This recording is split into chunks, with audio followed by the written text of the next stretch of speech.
Let me show you Senator Harkin, a talk he gave on health care, that if this doesn't show you that everything we have told you and warned you about, and you've been warning all your friends about, is absolutely correct, I don't know what is. Listen to the language. There's about 20 minutes of meat in about 2 minutes here. Listen to this. What this bill does is we finally take that step. As our leader said earlier, we take that step from health care as a privilege to health care as an inalienable right of every single American citizen. Stop. Okay, first of all, our leader. What our leader has said to us is that we're going to take this final step here. We're taking the step of creating an inalienable right. Specific language. An inalienable right. First of all, where's that language from? Declaration of Independence. Give me the line. Go ahead. We hold these truths to be self-evident that all men are endowed by their Creator with certain inalienable rights. Among those rights, are life, liberty, and pursuit of happiness. Mm-hmm. So let's go back to that language. All men are created equal and endowed, meaning given automatically certain, all men are endowed by their Creator certain inalienable rights. This is so simple that the line right before it is, we find these truths to be self-evident. Meaning, you don't need anybody to point it out. You need no other evidence other than what it is. You need no evidence. You don't need anything. We find these truths to be self-evident. That all men are endowed, or created equal and endowed by their Creator with certain inalienable rights. That's important to understand because he used this language. He used inalienable rights. We have taken it and made it an inalienable right. This is Senator Harkin declaring himself and the government God. Our Creator. Rights no longer come from the Creator. They come from Congress. They come from Washington. This is the end of the American Constitution. This is the end, or the beginning, I should say, the last piece of turn the engine on of fundamental transformation of the American system. Once they tell you, without fear, that they can create inalienable rights, the whole system is upside down. Let's continue to listen, because there's more. Continue. As I've said before, this bill is not complete. Mm-hmm. I've used the analogy of a starter home, in which we can add additions and enhancements as we go into the future. Stop. How many times have we said that?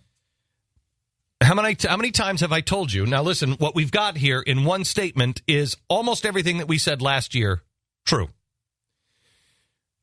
We told you last year they're not paying attention to the Constitution, that they are going around the Constitution, that none of this is constitutional to do. We have told you that they are taking power. It doesn't matter what's in the bill.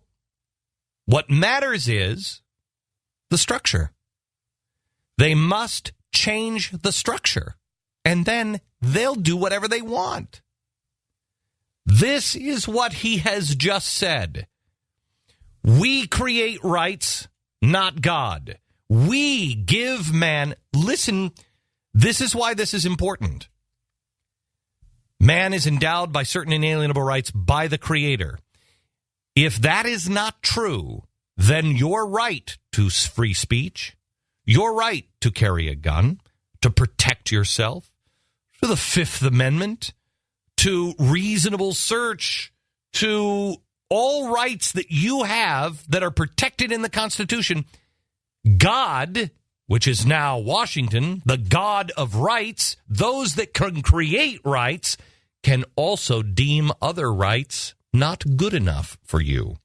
This is why the structure, I have told you before, you must not allow them to pass any of this, because once they do, they've got their starter home. Everything that we told you could come, would come, will come. Because they'll just add additions. They'll just tweak it here and there. Go back. But like every right that we've ever passed for the American people. Stop. Do you hear what he's saying? He is either under some grand disillusion or grand illusion. He is either, or he's part of creating it. He doesn't understand our system. For every right that we have created or passed for the American people, that's not your job. Creator. He's saying what we have created, and he's the creator. Do you hear this? Mm-hmm. As you mentioned, he's putting himself in the creator position in Congress. In the 1930s with FDR, the American people were tied enough to history, the founders, and the Constitution. Remember, it was really the people out of Columbia University under Woodrow Wilson and under the direction of Woodrow Wilson, and then into the almighty Harvard, where they started dismantling our founders, their views, and our Constitution. It took a few years for that to really kick in. Well, we're there now, to where they believe that the American people are so disconnected from the founders and what the Constitution actually means that they can come out and say these things, that they are creating rights. And no one in the media will even ask Senator Harkin any questions on this. I can guarantee you.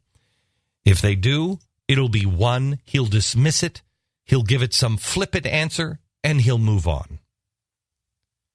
This is huge. So they have the starter home. What else? We revisit it later on to enhance and build on those rights. And we will do that here, surely. It is a starter home with unlimited property. Because remember, we're also finding out this year, you don't really have a right to own property if those who are creating rights need that property. Now, I would love to hear from somebody a serious conversation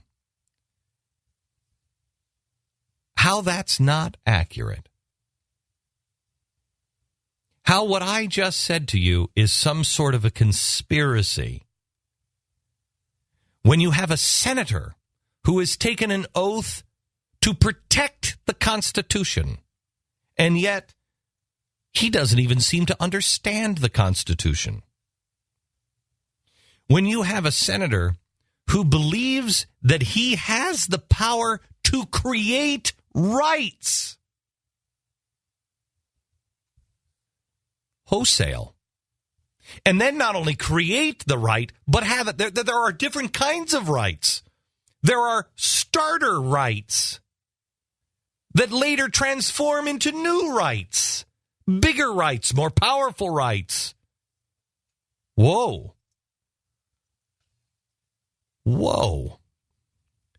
That's quite a different concept than our founders had. Is it the same concept that your neighbors have? We'll make this available in audio, put this in the newsletter today. You should ask them, what is your understanding of rights, where they come from? At least in the 1930s, include this as well. At least in the 1930s, they tried to build a second Bill of Rights. They tried to actually tell the American people, we have grown so far, we need a second Bill of Rights that would include health care. No. They look at the American people as so stupid that they really believe that you don't understand that government doesn't create rights. Only God and tyrants create rights.